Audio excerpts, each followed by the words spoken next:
Ladies and gentlemen, boys and girls, may I get a drum roll, please? aliens, and whoever else lives out there in the universe. If you're in your car, use your steering wheel. If you're listening in your office, use your desk. If you're running, listen to this jogging, just use your own heartbeat. Because we have a sounded special really romantic. guest back in this studio, in this podcast, Stephen Acree. Dun dun dun dun. He is back for an update. We had Stephen on a little over a year ago. He was just coming out of his rookie year. He had 35 transactions in his rookie year. He was pacing for, I think, like 60 or something, and he ended up getting like 75 transactions his second year. We're going to dive into all of that. 78. We're going to dive into what his goals are for this year and all of that and get an update from Stephen. A couple things first. I don't want to start the podcast off with, sad Doom news. and gloom? But it's a little, I'm gonna update the audience on a little bit of sad Yeah. news. Producer Mark, Josh. who's been with Killing episode me, 1 of the dude. podcast, he has Yeah. moved on, but it's good. It's good for Mark. I want to send out. No, he got an congratulations. amazing opportunity. His, like we said on the podcast, I don't think we would have when he was on. He was actually on the podcast a few weeks ago. I don't think we'd have a podcast without him kind of championing. We won it, man. Championing it. Yeah, we won it. And but his You want passion, the real exclusive? He couldn't work with Josh anymore. He's too much of a diva. That's not surprising. That's what he told me off record. is not now. surprising. Just kidding.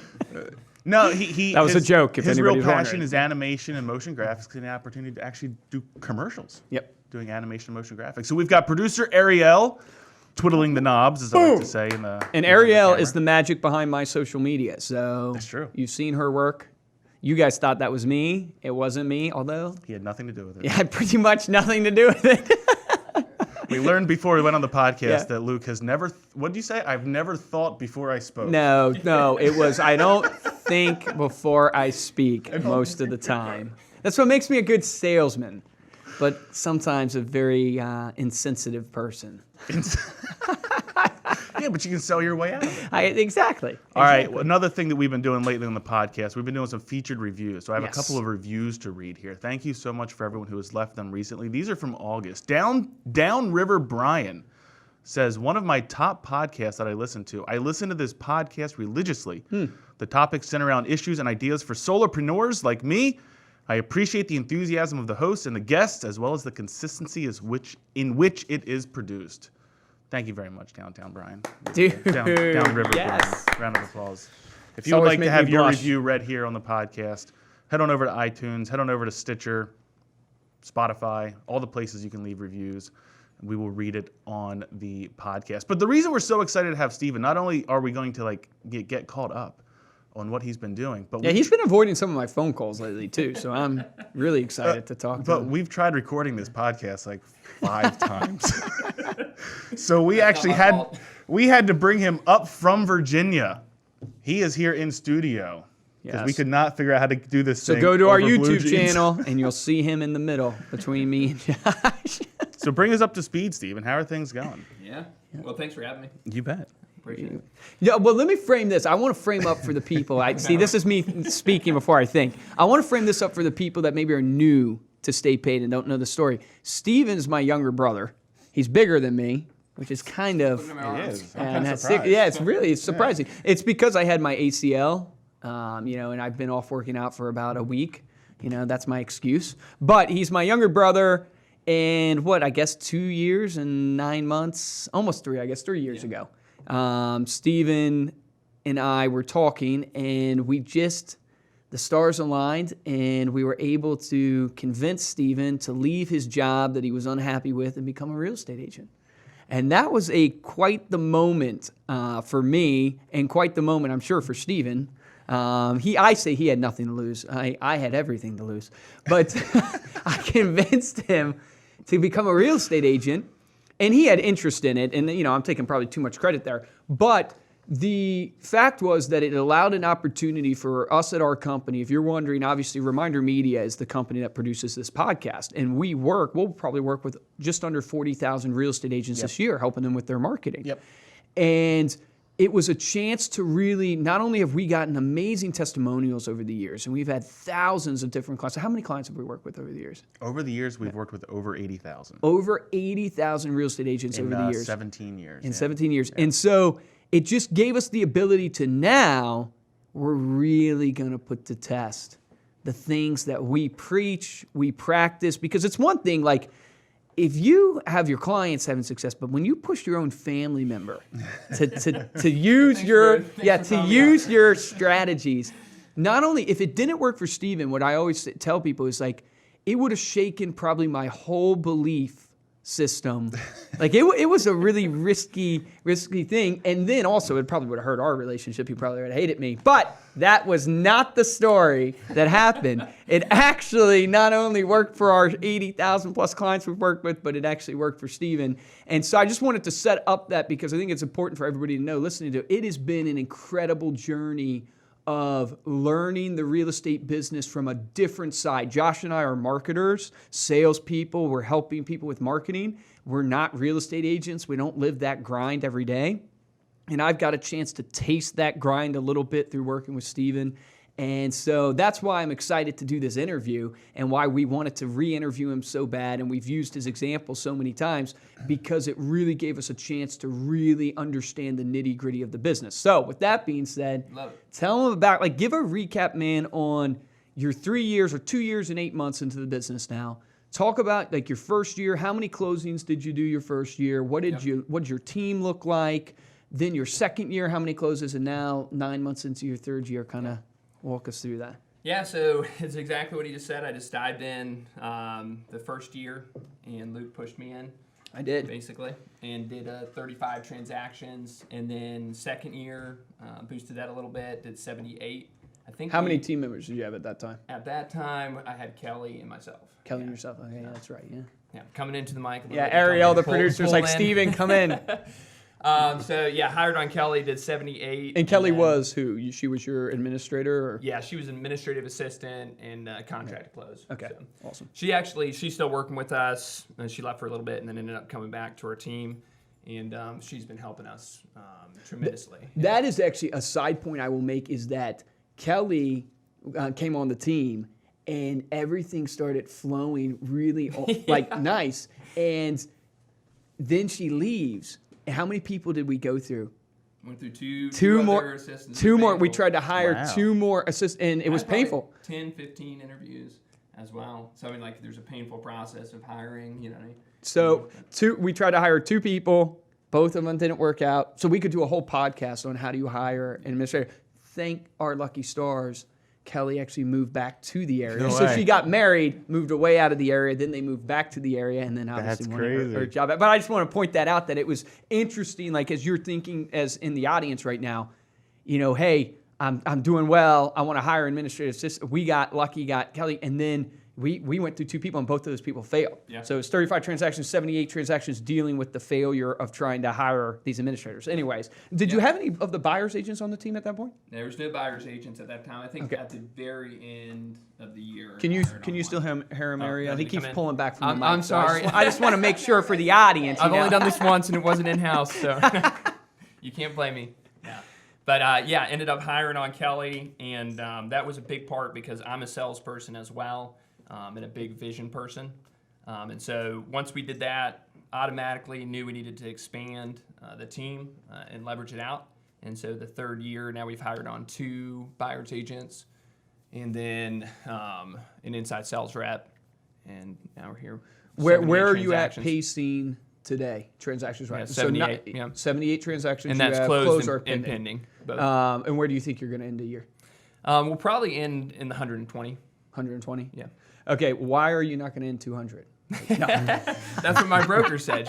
She's always pushing me. Good for your broker. She's like, 120? That's way too weak. Yeah, so you're going to do 120. Yep. Right, and break down for me, so you have you on the team, you have 2 buyer's agents on the team right now. Yep. You're also, our other younger brother, Mark, joined the team. Yeah, and he's doing a lot of the investment side of things because we have that. I've never heard Josh sing on the podcast before. This is amazing. That was beautiful. Thank you. So you have now Mark. He's dealing with the investment property side of the business, so you're expanding there. So rapid expansion. Let's talk about, because if I'm in the audience right now, I want to know the details of, okay, how did you go about, actually getting from 35 transactions your first year to 78 to on pace to doing 120? And let's focus in on the number one question that everybody asks and wants the answer to, which is, how do I get the leads? How do I get people that actually are looking to buy or sell? And let's talk a little bit about that and what you've tried, how that journey has been a little bit for you. And so when I first got in, it was all about the for sale by owners, the easy leads, easy picking ones, expired listings. You can go on Craigslist, Zillow for sale by owners, MLS for the expired listings. And those really are a good way to get you into the business, but they're not long-term, obviously. And so every new agent that I've ever trained coming into the business always does the exact same thing. Always looks at the low-hanging fruit, which is really good, but then you run out, your pipeline runs out. And so you really got to be focused on the long-term business if you really want to get a major amount of transactions. Like a sustainable lead source. Right. Sustainable, and then you can't be focused on the fast relationship business. You've got to be focused on the long-term, building relationships with your database, your sphere. So I'm curious, so you get in, you start doing FSBOs and expireds. Right. What did that look like? Is that phone calls every single day? Now, it's kind of interesting. I'm doing the interview. I kind of know the answer, but I want to dig deep into this because I want the audience to really know, like, guys, take notes in this because we literally, like, this is what he did. It's the playbook. That literally generated the deal. So you would collect them off of Craigslist, you said, for sale by owners on Zillow, obviously, too. Well, I think the big part to take away is that we're always focused on that instantaneous gratification, and that's with every lead source that you have. So we talked about, Zillow, our for sale by owners, and expireds. We're always going at it like, we got to win this person on the phone. And I do love that. You should try to close every time. But if you're not focused on the long-term building a relationship with that person, the know, like, and trust of that, then if you can't get them to know you and then like you and then trust you, you're never going to win. And you can do that every once in a while with for sale by owners. But honestly, even for sale by owners, if you want to win them on a big level, you got to know that it's over a long period of time. It's super interesting. We have found, obviously, doing the first sale by owners, the biggest weakness is giving up too soon. Yeah. And it's building, it's almost like, I love the know, like, and trust. It's something that we abide by here, obviously. It's building that mind share. It's building. What's too soon? Like, put a time frame on that. What do you that's mean? Like great the feel of it? Or are you saying like actually the amount of time you're prospecting or working? I say the amount of time you're working. What would you say? What do you mean by that? Just ask. Well, you said like giving up on the for sale by owners too soon. Does that mean a number of touches where there's a negative response, or is it like a amount of time coming back? We pretty much don't give up on them. Just don't give up. There you go. Until they're they either sold. buy or die. And it is true. I mean, every single phone call, if you don't get past that first annoyance, then you'll never win. So I've never had any phone call where they didn't start out completely, annoyed with me. Mm-hmm. And so you just got to push through that and keep calling them. I mean, if you can close them the first time, be persistent with the close. But just know they're probably not going to close the first time. And then that just means you just keep touching them. We generally touch them every week. Every week until they either list with you, list with someone else, or sell the house themselves. Right, exactly. Yeah. And what's so interesting, right? As you think about the sales process, and this is what I tell sales reps all the time, you have to embrace that you are going to annoy these people. Yeah.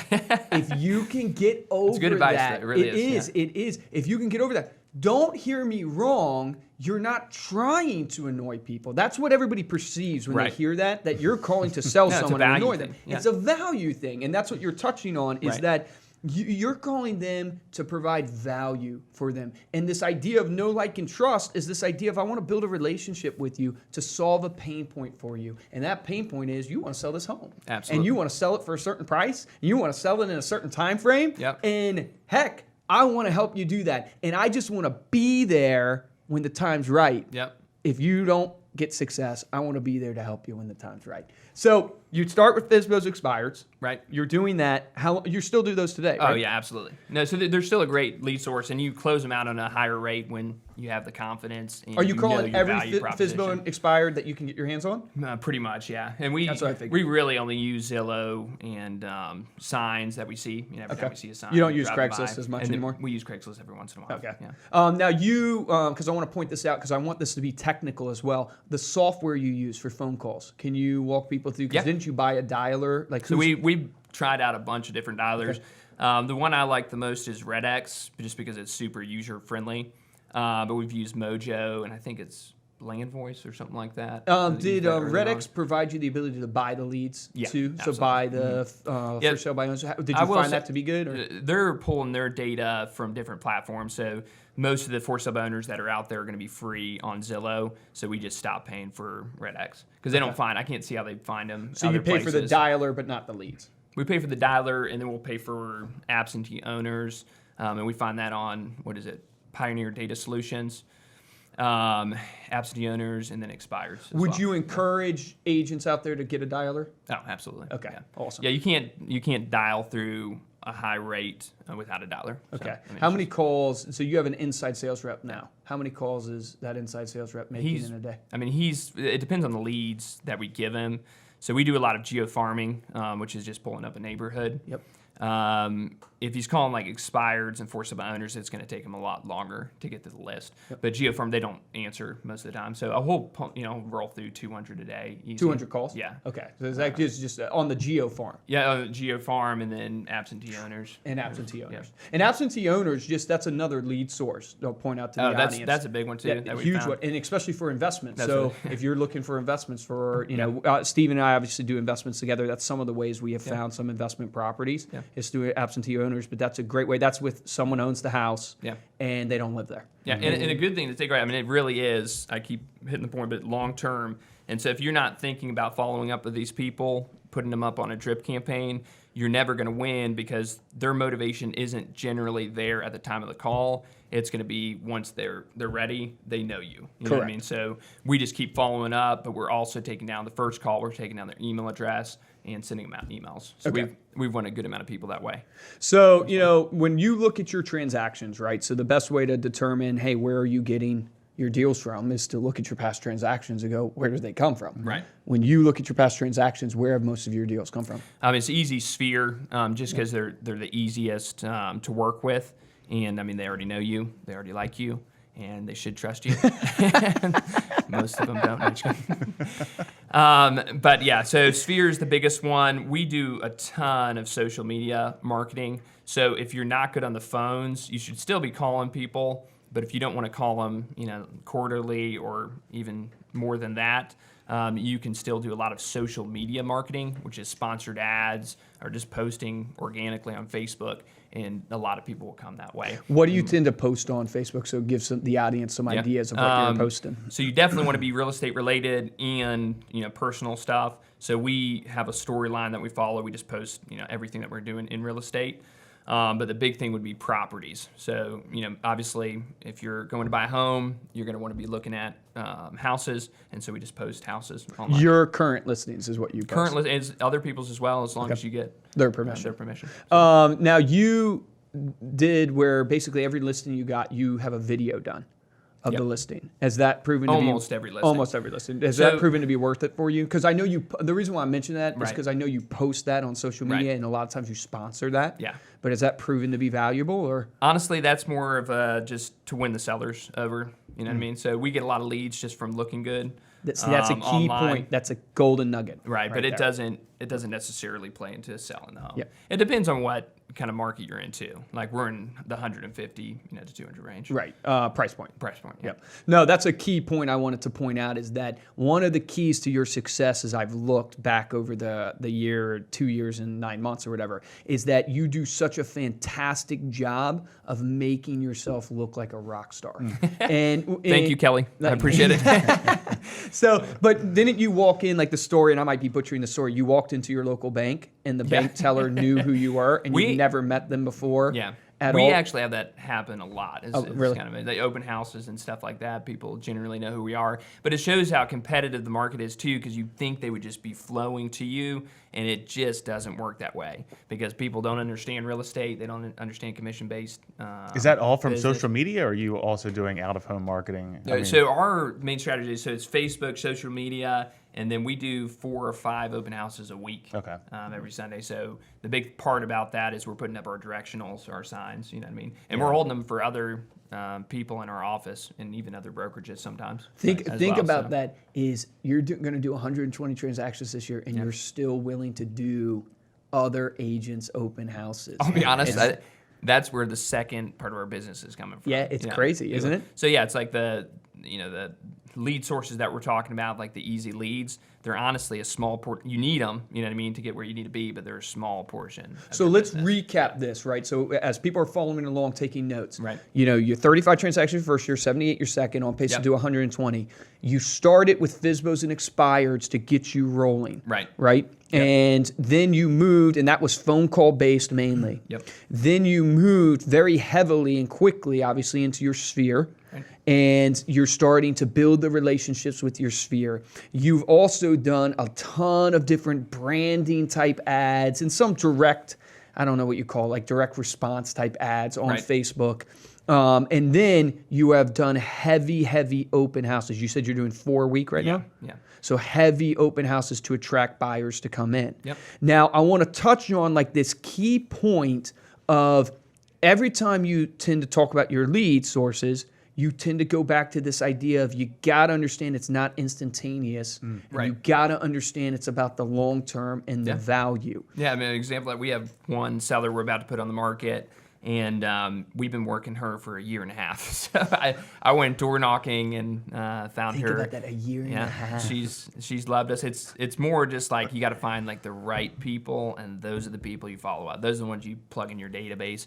And those How do are you know your- the right person? Because Well- that would be a question if I'm a new agent. Yeah. Is it a little gut or is it? It's more are there the data person points? you can tell they're wanting to refer you out. You know, they're constantly asking questions about what to do to their property. Just things like that where Okay. they want the relationship, so you don't have to work on the relationship. Gotcha. They're the ones that are reaching out to you. You know what I mean? Asking you questions. So, I mean, obviously you want as many relationships as you can get, but those are the nice ones. Yeah. I don't know if I've shared this on the podcast yet. Maybe I have, but I was watching a Tom Ferry video, Okay. and he was talking about a study he did with Boomtown.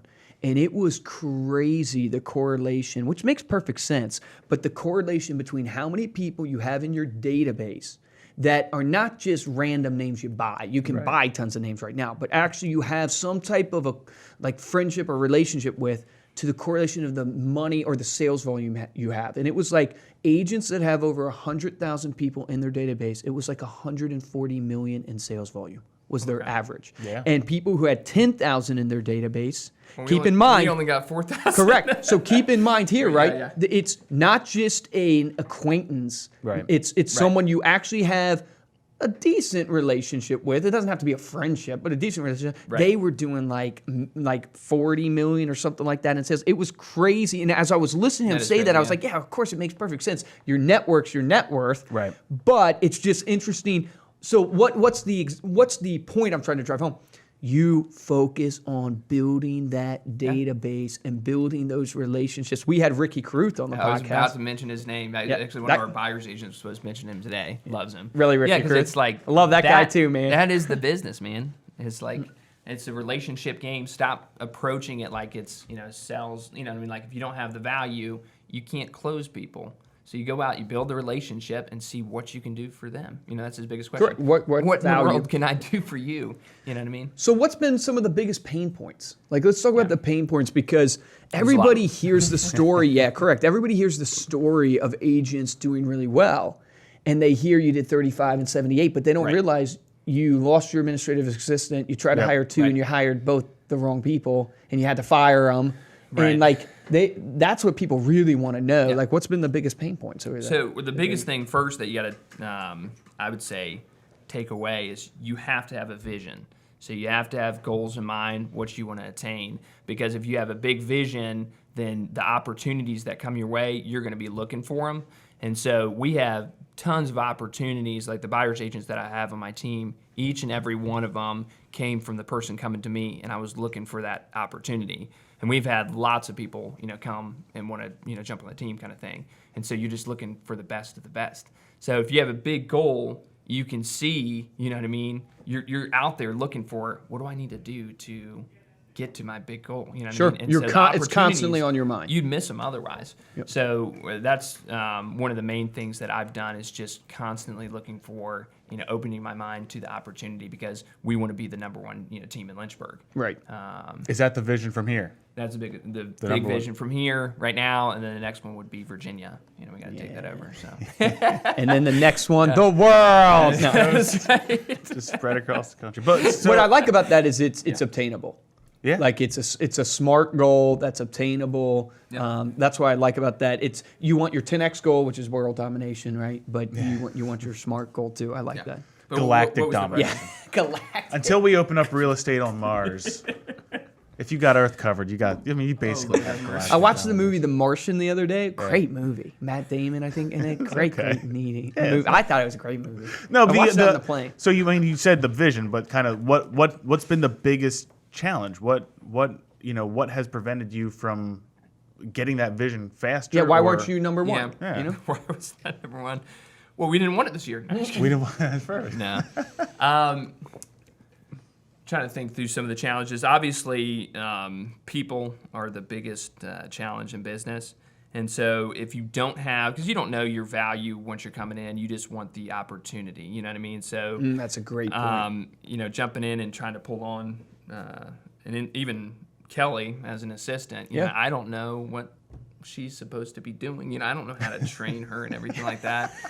So it's trial by fire, but you honestly just got to push through is probably the biggest thing, and know your goal so that you're not going to give up. The amount of phone calls we've had where the nights that I've called you and I can tell you're like, I don't know why I'm doing this business. Well, just so you know, Guys, think about this. I had one last last month night? with you or something. Yeah, where you're going to quit? Yeah, I wasn't going to quit, but I was on the verge of tears. Yeah, it's a painful business. It is. That's good for people to know. Like Yeah. closing 78 deals and still having a night where it's like, Oh, you always have it. correct, you will. And the goal, the thing is like you want to get your business to a place where you have, where your business is not running you and you're running your Right. business. So there are strategic things you can do to make your life better. That's not what I'm saying. Like you can always get to a place where you make it. But ultimately, life is tough. Life is hard, and the ones who make it are the ones who don't quit. Yeah. And they have that burn the bridge mentality that they don't have an option to quit. They say this in marriages all the time, and I'm not one to give marriage advice, but they say this in marriages, right? I love you, babe. Why are you not working? Yeah, seriously. Steven's like, wait, what's going on? No, but they saying that like divorce shouldn't be even an option in your mind. Yeah. Because as soon as it's an option, like that's what they say in terms of, because as soon as you give your option to get out, then that constantly weighs on you, constantly weighs on you, right? Mm-hmm. And so with entrepreneurship, like we went to 10X conference Right. and heard the guy talk about like when you go in, you burn that ship. You do the Cortez model, you really burn like that ship that, and yeah. you're all in, but you can't burn the ship without the vision. Yeah. Because there's no way you're going to take a call at 8 p.m. from an upset buyer or from a crazy buyer and want to continue doing that if you don't have a vision that inspires you. So let's talk a little bit then about kind of the details of what it's taken, though, to inspire that team. Right? And they'll probably listen to this, so don't say anything too crazy. I'm just kidding. I think, honestly, the big thing is, like, we always, when we get into real estate, every new agent does this, but they'll get in and they'll work hard to get their first deal, and they're really focused over 2 months, making sure they get this person under contract and then get them to closing and all that stuff. And they're so focused on one thing that they just, when they get that transaction closed or if it falls through, everything's done at that point. And so I've really been focusing with our buyers, trying to get them to understand, because this is what I understand in business, is like we're going to have, we'll have 2 or 3 deals fall through pretty much each month. I don't know if that's bad or good, but it's just reality right now. And so we're always focused because, I mean, that could be $15,000 that's coming in that's instantaneously gone. And when you're a new agent coming in, you may only have, you know what I mean? One or two. So when you get the deal, always know, I mean, celebrate, everything like that, but always be looking for the next opportunity just right after that. And so we really focus on golden nugget. That is awesome. We got a new guy on our team that's crushing it, and John and Kayla as well, just because they're getting the transaction and then they're getting to the next one. They're immediately going back to farming, like immediately going back to toiling the soil again Absolutely. to literally get back into the grind. Yeah, and if you're a vision person, you're just the next opportunity. What's the next big thing? You know what I love about what you just said is that you're like, we'll have 2 to 3 transactions fall through.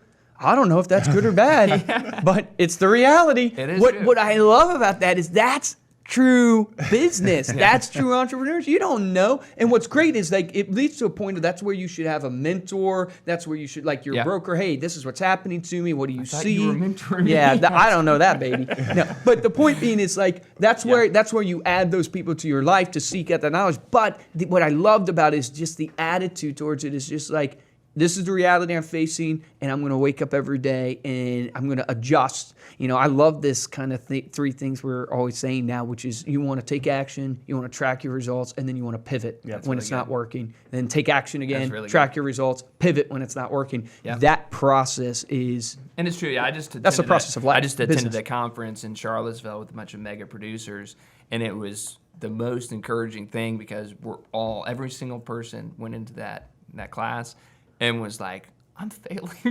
like I'm failing. And these are like $20, $30 million producers, and you're like, oh my gosh, you know what I mean? Even they experience it on that level. And you were just like, don't worry, guys, I got you. I got the answers here. Just kidding. No, that is actually true too. That's one of the great things about conferences is that having people that you can realize that they're going through the same thing you're going through. There's no secret. We have said this all the time.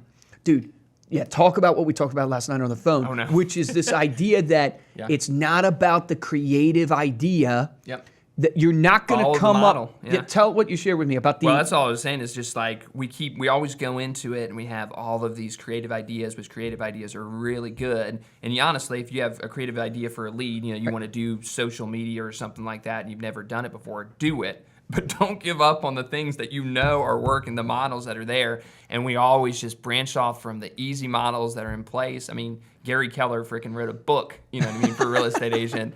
And we're out here looking like, how do we budget and everything like that? And there's a freaking page just literally on budgeting. And if we just followed that, then we would. That's like an unbelievable golden nugget for anybody. Listen, that's worth the whole podcast.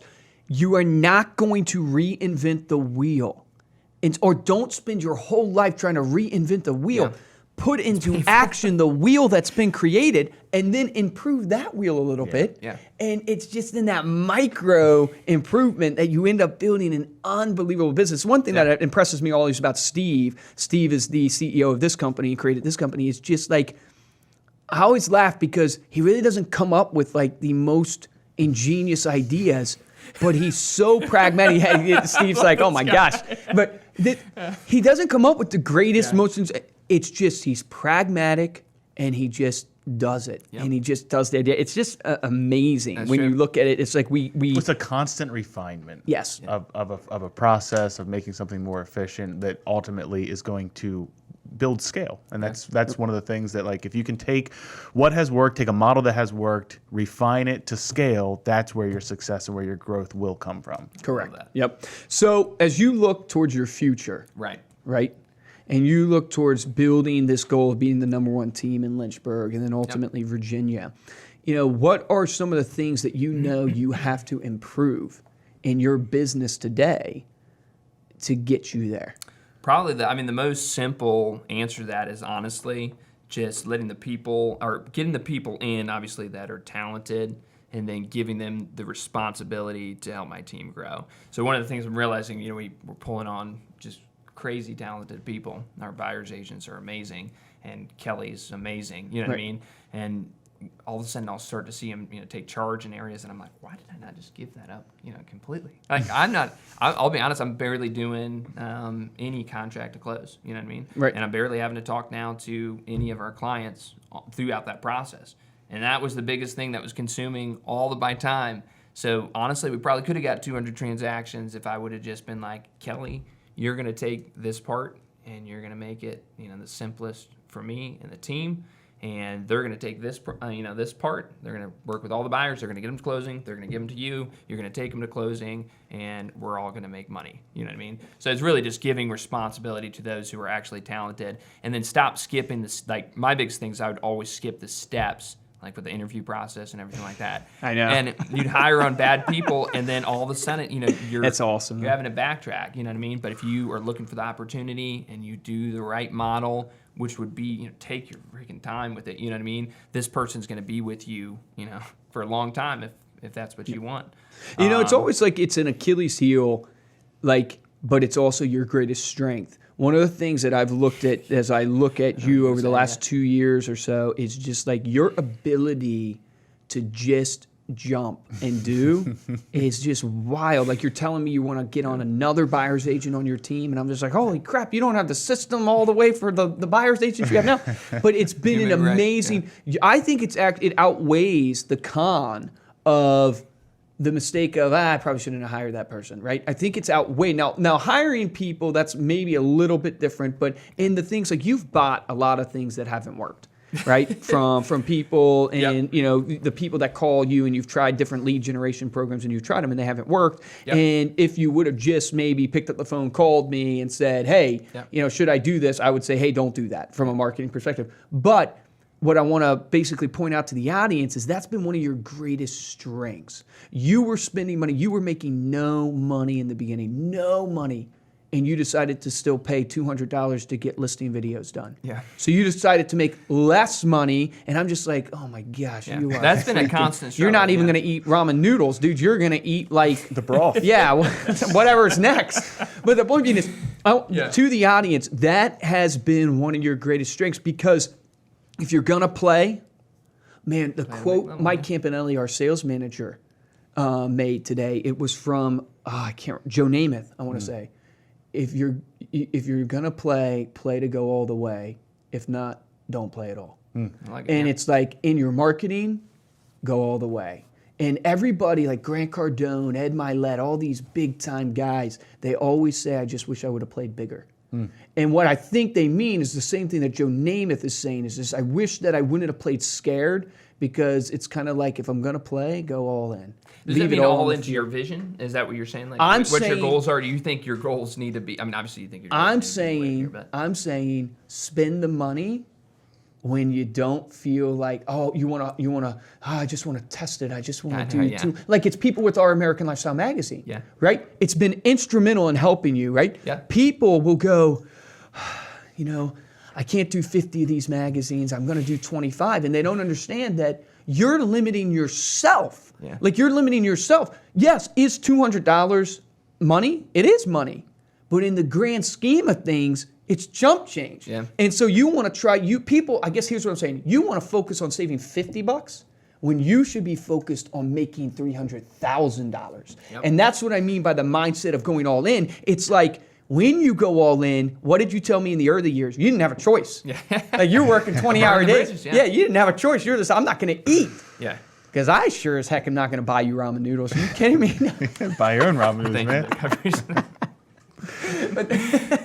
But the point I'm making is, yeah, when you do something, you gotta have that mindset, which has been so critical to helping you. Yeah, and the want there too. Like, so my desire, at least, this constantly goes back to the goals and your why. You know what I mean? Yep. Because I want it really bad. And so we're gonna make any transaction happen. That's the what most agents need to understand is, like, they let deals fall through all the time, and it's because they don't problem solve. They don't think about, hey, what can I do? You know what I mean? To actually make this happen. You know what I mean? And whether or not that's buying a warranty for the seller, whether or not that's going and fixing something yourself, you know what I mean, to make the transaction go through. Remember the guy that didn't show up to jackhammer the sidewalk? Yeah. And he didn't show up 3 times. That was a bad, actually, financial decision on my part. But I got the deal to go through, you know. We're out there jackhammering. The house is not going to close unless you jackhammer the sidewalk. And who ends up doing it? Yeah. You did. You jackhammer the sidewalk? Yeah. He rented a jackhammer. Do you need a license for a jackhammer? You just you don't need one. You just go rent one. It's just go rent one. whatever All right. it takes, but that mindset is awesome. One thing I want to point out to people, I think one thing that's helped you a ton is this vision of you're also building this rental portfolio that you are trying to, and Andy Dane Carter is someone we've had on the show. You guys should go listen to that podcast, but he talks about 100 doors, getting 100 doors for yourself. I think it's really critical that the real estate industry starts pointing out to real estate agents that you guys should be investing in real estate. Now, And what's the biggest opportunity Yes. that's out there? You know what I mean? So it may not even be flipping properties or something like that. I mean, maybe wholesaling, maybe Correct. buying It's just rental properties. you're investing in your future. closer. I think what discourages people a lot about real estate is that you work so hard, but you don't have any it's not coming back to you residual wise, Right. long term. Where if I just want to encourage real estate agents today to, hey, you know the deals better than anybody. You know the market better than anybody. Keep in mind, invest in rental properties too. Yeah. Find these deals because it's going to help you with your investors. Yeah. That's what helped you. You got a couple of, how many investors you work with now? I mean, we probably have a list of like 10 investors. 10 investors you work with now that you find deals for. Yep. But then you can get deals yourself. And it's just that I know has inspired you to keep going because And it that's gives a you another long-term opportunity. vision. Gives you another opportunity to talk to people as well. So, Correct. you know, we call absentee owners. We could in do a our- whole nother our- podcast on what we've learned there. I mean, we should get Andy on that podcast because he could teach us roundtable. I would listen. roundtable. That guy's a freaking beast. But But yeah, it's just like this. Our script now is like, hey, we're just calling, you know, and we wanted to touch base with you. Saw you had a house, and we're curious if you were interested in us making an offer. You know what I mean, on the property, and then the interest level is so much greater. You know what I mean? yeah, because you're willing to actually make an offer. Right, exactly. They were Correct. putting skin in the game, and then you have to know that they want too much for it. Well, we actually think we can get you that in this market. You know what I mean? So you get them to throw That's out the number. really that's and we go, awesome. hey, we wouldn't be willing to pay that, but the market, if you have competition, you know, first-time home buyer coming in, you might be able to get that price. Yeah, dude, that is awesome. It's been fun just to sit here and watch. Yeah, man. You guys just It's fun to do. world It's also domination. Now, it's what I love about it is, you know, it's so interesting being on the marketing side and being on the side that talks to business Right. owners that you're telling them this is the stuff you should be doing to be successful. yeah. And I've seen it work. Well, and from a marketing perspective, you can only amplify someone's willingness and natural ability to get out there and do it. The hard work is where the deals and the money is coming from. The marketing and everything, it's just pouring gas on the fire. That's what it all is. that Yep. you're doing with that stuff. So if you've got that in you, you're going to make it. Yeah. The only question then is how do you diversify your efforts? How do you lessen the amount of time that you're having to spend on getting your name out there? Right. That's where the marketing and all that social media stuff how do you comes stay in. That's all. consistent? Absolutely. Yeah. Consistency's probably been your key. Yeah, I would say so. Is when I look at really No, showing up and jackhammering a sidewalk when a contractor cancels is the key. dude, You win relationships that way. Hashtag. Actually, the guy I found out after the fact, he owns like 10 rental properties, and there he's going to sell them to me. That's and the relationship. He's looking There to you buy a go. $700,000 one, has a 250 that he's going to sell, and then he has like 10 rentals, which is crazy. That's- I didn't know that before then. And that's the so, relationship. How many hours are you working a week right now? I mean, I'm probably working 12 hours a day. Okay. And Not probably 16? 7 days a week. That is just for Luke to yell at you tomorrow morning. Yeah, Luke's gonna- things like that. Nah, I think the hustle culture it could be a detrimental culture. I don't think people understand. is. That's what I'm saying. I don't think That people Hustling for understand. the sake of hustling. Yeah, Exactly. the whatever it takes attitude that we talk about, those type of things is so you can build. That's why I'm passionate about talking to real estate agents about investing in properties. So you can build passive income. So one day you will work because I don't think people should really retire. I think your brain, I think studies probably show this, and I'm speaking before I think here, but I guarantee you studies show this. think you're that right on as that soon one, as you but- retire, you Yeah. go downhill so much faster. I don't not want to work. I just want to have the option not to work. Right. Yeah. That's the key in life. Is you don't not want to work, you just want to have the option not to. Because that's freedom. Yeah. That's when you're able to do what you want to do when you want to do it. And that's what I'm passionate about. Like, you working 12-hour days, you're going to find that you're going to still work 12-hour days, but because you love it. It's you're also just gonna different. do what you exactly. want. It's different now because like you're doing it for the value's sake. Like you're doing it to help people. You're not doing it, you're not doing a script just because someone told you to do a script and you're trying to win someone or win a commission. It's just, honestly, it can't be about that. Yep. Like it's a value thing. And once you understand your value, then it becomes fun. You know what I mean? Yeah, you've said that actually a bunch of times. I want to point that out to be. It's understanding the value you provide. Yeah. Understand, and that helps you. And you can be creative and provide value too. Like people just think so black and white. Like I'll teach a CMA class and I'll be walking through someone how to do the CMA for a property, and they'll always just follow the exact same steps. And I just go, no, all you're doing is compiling data for this person to figure out what their property value is. You could be using Zillow, you could be using the tax parcel viewer, you can be using the MLS, you can use tons of different things to compile data. You can go to the neighborhood and look at properties. So it's not black and white. You got to open up your eyes and say, what kind of value can I provide? How can I be different from other people? Dude, that's amazing. There's many times. How many times have people asked you stuff you don't know? Well, here in this podcast, I think it's happened about 10 times. Yeah, it happens all the time. You know what I mean? Happens all the time. Happens all the time. Most people do what? They just don't know how to handle it. Right. You go, because you've shared this with me before, and this is, I think, a key differentiator between successful people and non-successful people. You go, I can figure it out. Yeah. I can figure it out. Mm-hmm. And you don't know, and you go back and you do your research and you read and you ask questions and you figure it out. And that is a differentiator, because there are so many times people ask me things, I have no idea. And I'm not telling people Do not say that on this podcast. Yeah, I'm not telling people to go and tell people stuff you don't know, but have an attitude that you can figure it out, because you can. Yeah. It's just data. You're just providing value. I will solve this problem for you. Yeah. I will solve this problem for you. And when you solve a problem for people, they want to pay you. Yeah. And believe me, I'm not very smart. So you can do this. I can testify to that, ladies and no. Hashtag homeschool? Hashtag homeschool. My mom would bring be that. offended. My mom, she had a lot of good students, but you can't go 8 for 8. You guys know like what I all mean? went to college, like We all went to graduated college we all before you were graduated 18. college. So I don't know. Yeah. I think you're all pretty smart. Well, thanks for being here, Stephen. Dude, that was awesome. Getting up to date on where you're at now, hearing Thanks your for having me. story, That your was awesome. journey. How can people connect with you? How can they find you on social media? What's the name of your team and everything? Yeah, find us on Instagram, Acree Brothers. Acree We Brothers. cut out the realty part because we were adding on more people. So it's just Acree Brothers, and you can find us on Facebook, Acree Brothers Realty Team. Other than that, if you have any questions or anything like that, feel free to email me, and that's Steven@acreebrothersrealty.com. Awesome, man. Awesome.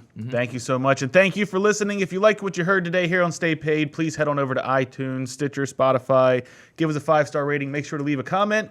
You can also find this podcast in video at staypaidpodcast.com. Do us a favor, make sure to tell someone else about the podcast today. It really helps us spread the word. If you'd like to get a hold of me or Luke directly, you can email us at podcast@remindermedia.com or find us on Instagram at staypaidpodcast.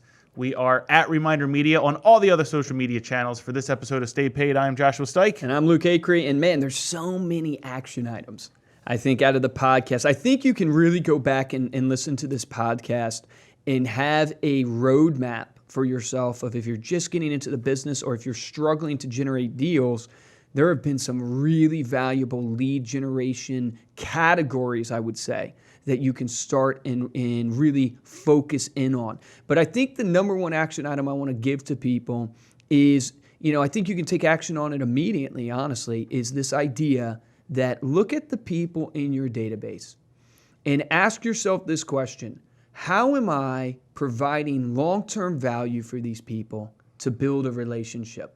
How am I doing that? Whether you have 4,000 in your database like Steven, you're a mega producer and have 100,000, or you're just starting out and you have 50, ask yourself the question, how am I providing long-term value for these people? And if you aren't sending anything to them, that's your number one thing right away. Start sending them an email. Start text messaging them just to communicate with them. You can never get a relationship with somebody that you don't communicate with. Start communicating with them through a phone call once a quarter, a text message, an email. Start there. Then start doing what Stephen talked about, which is how do you provide value? You solve problems. Figure out what their problems are, figure out what their needs are, and start figuring out solutions for them. Remember, the difference between a top producer and a mediocre producer in every single industry that I've ever been a part of is top producers take action. They don't just listen to a Stay Paid podcast like this with Stephen and I and Josh just riffing and then go about their day. They take golden nuggets out of the podcast and they put them into action. So take action on that today.